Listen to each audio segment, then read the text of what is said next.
traiter de la tension alternative, la deuxième partie, qui va nous permettre de visualiser une tension alternative et de l'étudier plus en profondeur. Alors pour cela, nous allons avoir besoin d'un générateur basse fréquence qui permet de générer une tension alternative et d'un oscilloscope qui va me permettre de visualiser ce qu'il se passe justement dans ce générateur.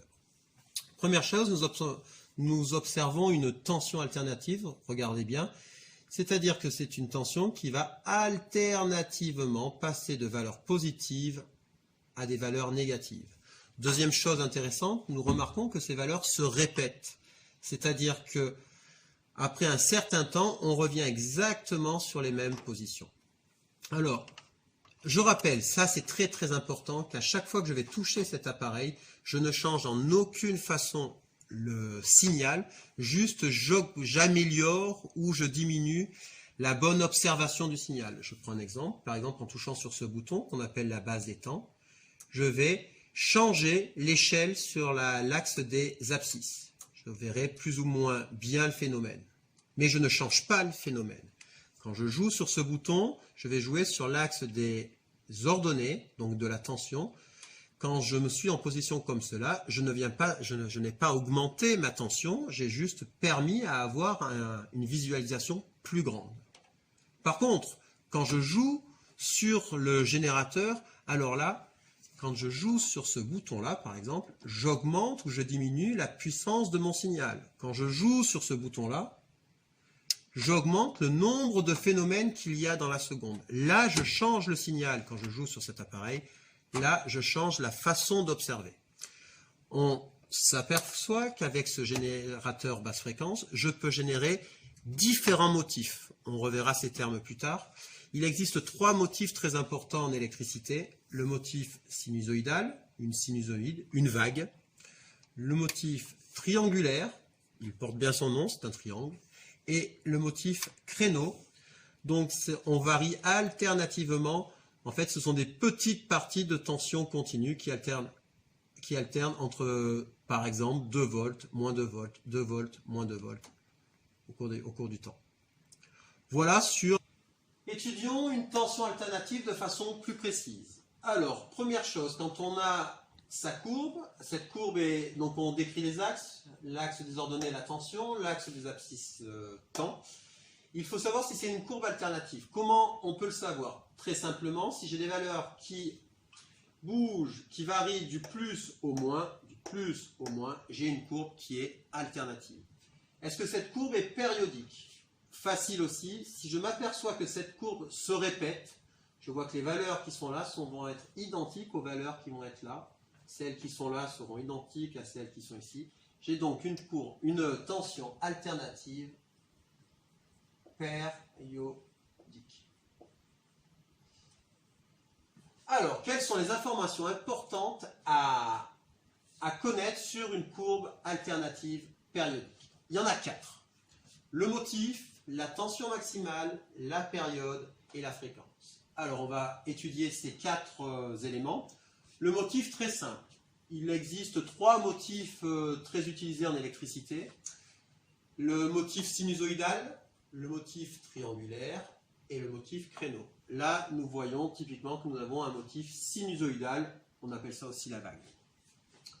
Deuxième chose, la tension maximale. Alors, qu'est-ce que c'est la tension maximale? C'est très simple, c'est la valeur la plus haute de ma courbe. Je m'aperçois qu'il y en a une ici, une ici.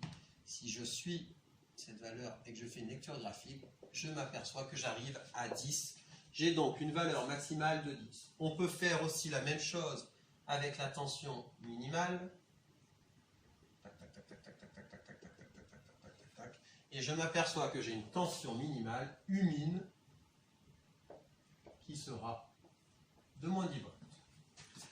Nous arrivons à la période. Qu'est-ce que c'est une période?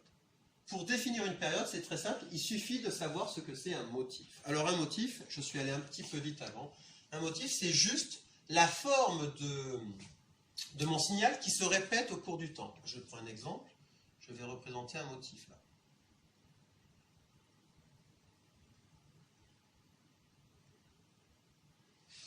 Je m'aperçois que cette courbe en rouge si je la prends, que je la décale et que je la remets sur la courbe, je retombe exactement sur la suite de la courbe. Je viens d'identifier un motif. Il faut remarquer qu'il existe différents types de motifs. J'aurais très bien pu partir de là.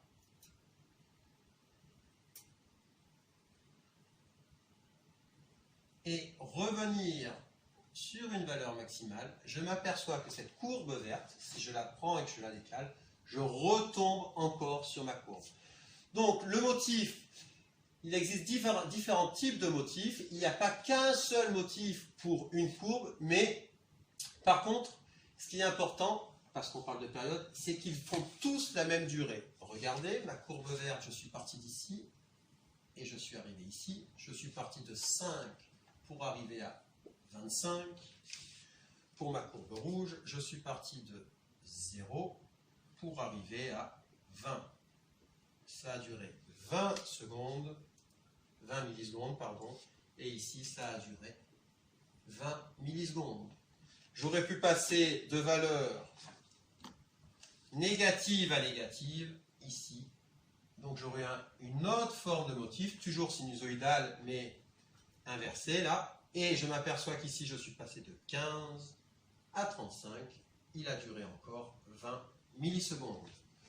Donc je viens de trouver la durée de mon motif. Cette durée du motif s'appelle la période. Et je vais donc marquer ici 20 millisecondes. Alors, en électricité, cette période est souvent une valeur très petite. Donc, elle n'est pas forcément très pratique à utiliser. Pour cela, on a créé une dernière grandeur que l'on va appeler la fréquence. Qu'est-ce que c'est la fréquence? C'est très simple. Mathématiquement, c'est 1 sur t. Pour comprendre ce que veut dire ce terme fréquence, c'est juste le nombre de phénomènes qui ont lieu en 1 seconde. Donc le 1 ici représente 1 seconde. Et donc, il me suffit de regarder combien de vagues il y a en 1 seconde pour avoir ma fréquence. Donc, pour cela, il me suffit de faire ce calcul. 1 divisé par t, avec t étant la période. T doit être exprimé absolument en secondes pour avoir le nombre de phénomènes que j'ai eu en 1 seconde. On fait le calcul. F égale 1 divisé. Alors, attention, piège. Pas 20.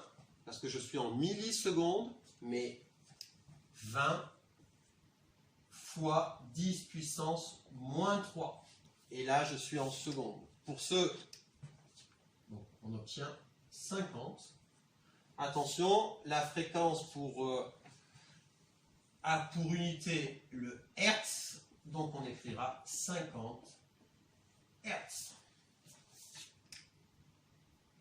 Voilà, vous savez tout sur la description et l'étude d'une tension alternative périodique.